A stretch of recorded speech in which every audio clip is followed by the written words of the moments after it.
У бабушки Инны Катя гостила редко. Мешала то мамина работа, то непроходимые, особенно после дождей дороги, то сама Катя не хотела уезжать от городских друзей.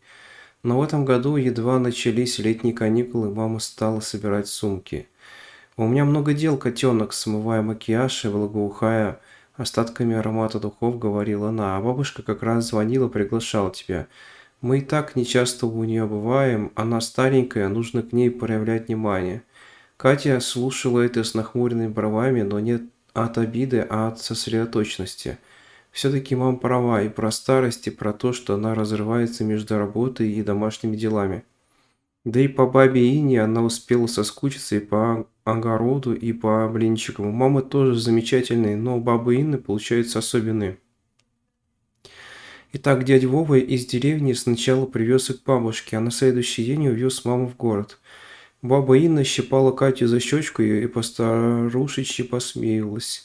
Взрослая стала красавица. Какой ты класс закончила, Катюша? Третий, почти со всеми пятерками, не без гордости отвечала Катя. Бабушка одобрительно ухала и проговаривала не всегда связанные речи про ум, учебу и человеческие заслуги. И если уж она начинала что-то рассказывать, то говорила торопливо, немного сбивчиво, порой переходя на шепот, а потом совсем затихая и отвлекаясь на свои дела. Эта ее манера общения казалась странной, но никак не мешала вести нехитрый быт. Маленькая и вечно закутанная в узорчатые платки, она бодро носилась по всему дому и двору, не уставая хлопотать по хозяйству. Вот что значит крепкое здоровье, удивилась соседка тетя Таня. Дай бог нам всем в старости таким быть. Наверняка еще на твоей свадьбе Катюшка успеет погулять. Каникулы Кате все же нравились. Она старалась чаще помогать бабе Ине, носила воду, поливала огород, кормила кур и носила дрова. А во всем как бы невзначай отчитывалась по телефону маме, лопала бабушкину стряпню, смотрела телевизор, созванивалась с друзьями. Их, честно говоря, больше всего не хватало. В деревне жило мало детей, и те либо старше, либо сильно младше Кати. Из ближайших сверстниц имелась Леся, противная и вечно лезущая, куда не просят. Послушная Катя ее компанией брезговала. Так что в свободное время она часто гуляла одна, порой заглядывала к знакомым взрослым, а если никому в гости идти не хотелось, то бродила там, где люди бывали редко и наслаждалась природой. Особенно ей полюбилась кромка местного лесочка. Любит, не любит, поцелует, к сердцу прижмет, к черту пошлет. Белые лепестки ромашки опадали на землю, Катя шагала вперед, вообще-то гадать ей было не на кого, но и не важно. Тут она зацепилась за ветки и ойкнула, отскочив. Какой-то сухой куст будто в секунду вырос на ее пути. Катя нахмурилась, отошла на середину тропинки и стала внимательно следить за дорогой. Как назло, через несколько шагов она споткнулась о кочку и упала на землю. Ну что же это такое? Катя отшвырнула оборванную ромашку, встала и принялась стряхивать с себя пыль. На левом колене слегка содралась кожа. Справа в лесу шумно зашелестели листья, но как-то странно, словно от ветра в одной точке. Катя повернулась на звук и вздрогнула. Среди деревьев стояло нечто громоздкое и кривое, во встопорщенных мехах и мусоре из листьев, а на верхушке половина козлиного черепа с отломанными рогами. Тут лесные ветви пока очнулись, и череп сдвинулся. Катя вскрикнула и побежала прочь, прижимая к краю дороги и задев рукой злополучный куст. По округе разносился частый топот ее ног, но больше ничего. На бегу Катя обернулась и замедлила ход. Ничего не преследовало, только волна ветра вновь зашевелила лес. Катя остановилась, пытаясь отдышаться, и почувствовала обидный стыд за свой страх. Да, это же чучело. Наверняка Леська с дружками построила. Да зря только руку о куст расцарапала. Не сильно больно, но неприятно до крови. Пора возвращаться домой. Вечером они с бабушкой сидели в зале, Катя смотрела телевизор, а баба Инна плела нитки и напивала себе под нос. «Что это?» – спросила Катя. Баба Инна сначала ничего не ответила, потом взяла внучку за руку и подвязала то, что плела на тонкое запястье. Подарок Катюше, она улыбнулась и погладила красно-белый браслет. Катя с удивлением принялась рассматривать вещицу. Нитка Нитки собирались в простой, но милый узор. И если фенечки, которые они с девочками были в школе, на пластиковых рогатках резко пахли резиной, то этот браслет пах чем-то травяным и душистым. «Это для Катюшиной пользы, для защиты, для всего хорошего», – прошамкала баба Инна, чтобы она не боялась. «Спасибо, бабуля», – улыбнулась Катя и чмокнула бабушку в сухую щеку. Ночью Кате не спалось, она вздохнула, открыла глаза и обвела взглядом потонувшую во мраке комнату. Столик с книгами, рядом табурет, тикающие часы, коробка со старыми мягкими игрушками, тень за окном. Катя замерла и крепче сжала пальцами одеяло. Силуэт был нечетким, большим и только смутно походил на человеческий. В тусклом лунном свете он выглядел абсолютно черным, только два пятна на голове выделялись своей белизной. Наверное, это были глаза. В затылке скреблось чувство, что ни в коем случае нельзя отводить взгляд, и Катя не отводила, едва дыша от страха. Часы тикали, оглушительно громко и в напряженной тишине. В конце концов тень двинулась в сторону, словно взметнув напоследок волосами, и скрылась за пределами окна. И все, ни страшных звуков, ни монстров, ночь просто продолжилась, будто ничего не случилось под ритмичное тиканье часов. На следующий день Катя рассказала маме о пережитом, уверяя, что это точно был не сон.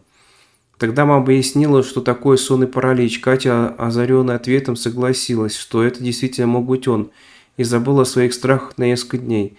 Она поругалась с Леськой, рискнула вместе погулять, а та прицепилась, уговаривая залезть в кому-то в двор. Катя стала огрызаться, Леся стала высмеивать ее трусость, и Катя, пнув в противную девочку, облако пыли с земли, убежала в ближайшее укрытие лес. Она выбрала хорошее место, села на землю, немного поплакала, потом утерла горячие щечки и просто лениво скользила взглядом по округе.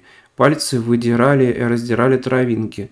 Катя подумала, что сейчас она вполне похожа на принцессу из мультфильма или на героиню грустного музыкального клипа. Правда, те обычно носят красиво распущенные волосы или модные стрижки, а не тонкие светлые косички. И не ревут от того, что поиграть не с кем. От этого почему-то опять потянуло на грусть. Вдалеке что-то громко затрещало, чучело под березкой около поросшего крапивой пня. То же самое, что и тогда. Но более горбатый кусок черепа сполз на бок. Оно грузно шагнуло вперед, меха и листва пошли буграми, будто оно не решалось, какую форму принять.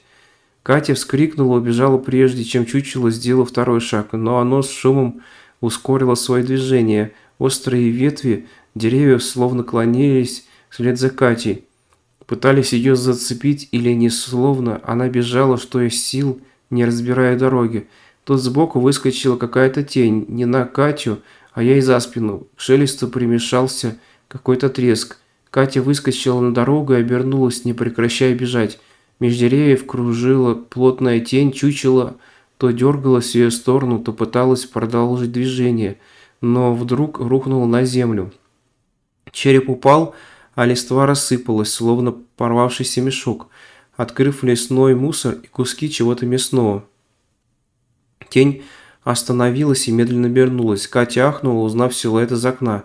Абсолютно черный, с ярко-белыми точками глаз, он не пытался подойти ближе, просто смотрел. Нижние края плавно развивались, как от ветра, которого не было. Катя сделала шаг назад. Тень подняла бесформенную руку и указала на что-то у девочки. Катя не хотела отводить взгляд, а потому молча стала нащупывать, на что же указывает фигура, и наткнулась на бабушкин браслет на запястье. Фигура опустила руку. «Ты что, меня защитила?» Голос немного дрогнул. Тень кивнула. Лес теперь стоял совершенно спокойным, и Катя постепенно успокаивалась тоже. «Спасибо». Тень склонила голову и так же, как ночью, скользнула вбок, скрывшись за деревом. Неужели это реальность? Дома Катя пыталась аккуратно расспросить бабушку, как же она сделала этот браслет. Но баба Инна говорила свои старческие присказки, отвлекаясь на совершенно другие темы, и продолжала замешивать тесто. Может, специально не говорила, а может, проявляла свою обычную рассеянность. Тень в ту ночь не пришла, хотя Катя ее даже немного ждала. Тень стала появляться каждый день, но несколько раз. Стояла поодаль и молча смотрела. Иногда, если Катя подходила на то место, где она стояла, то находила или грязные забытые монетки, или особенно красивые цветы, или редкие созревшие ягоды. «У тебя и есть имя?» – спросила однажды Катя. фигура ничего не делала, просто смотрела. В темноте она смотрелась бы жутко, но при ярком свете просто немного странно. Ее очертания были похожи на сарафан. Катя призадумалась и решила про себя назвать ее Марфушенькой. Милое имя для необычной защитницы. Чем дальше летело лето, тем больше времени Катя проводила с Марфушей. Она оказалась очень милой, молчаливо поддерживала разговоры кивками и наклонами головы, провожала на прогулках, показывала сокровища безделушки. Когда Катя опять поссорилась с Лесей, Марфушенька ласково гладила ее по голове, прикосновения тени были прохладными, как стылая ночь. Катя чувствовала, будто ей доверили интересный волшебный секрет. Она сама теперь была героиней сказочной книжки. Однажды утром бабушка заплела ей косички и попросила собрать ягод в лесу. Катя растерялась, но Марфуша, выскользнувшая из-за угла синей, кивнула и поманила ее за собой, обещала защитить. Лес нисколько не выглядел жутким, а с присутствием Марфушеньки рядом Катя совсем скоро расслабилась. Ягоды собирались в небольшое пластмассовое ведерко, ручка у него ослабла, и Катя все волновалась, что она сломается. Под землей и на земле в свете лета напевала Катюша бабушкину песню. Как же там правильно, в зимней тьме. Тут ее взгляд зацепился за копыто в траве. Катя замерла, отрубленное, странное чистое копыто, наверное, телячье. Оно вздрогнуло и стукнуло ее в ногу. Катя отскочила назад и увидела, что ветви над ней качаются, совсем не от ветра, а как что-то живое. Чучела не было, зато копыто дерганно согнулось и поползло. Катя с криком бросила в него ведро и побежала прочь. Вдалеке показалась Марфушенька, махнула рукой, подзывая. Катя сменила направление, чуть не упав, и увернулась от невесть откуда взявшегося голого куста. Марфуша то исчезала, то появлялась. Деревья грозно качались и старались зацепить Катю. Один раз она упала и чуть не разбила голову о пень, отцарапалась до крови. Дыхание сбилось, хлесткие ветви, как могли, пытались ее задержать, а Марфуша звала. Деревья поредели, и Катя выскочила под яркое солнце. Она с трудом успела затормозить перед глубокой поросшей травой ямой. Вокруг разлилась тишина. Катя обернулась, тяжело дыша, и получила удар в грудь. Она упала в яму и ударилась спиной о твердую землю. На миг зрение померкло, а когда вернулась, боль прилила резкой волной. Катя сдавленно просипела, моргая на безоблачное голубое небо, и чувствовала свое колотящееся в груди и в ранах сердце.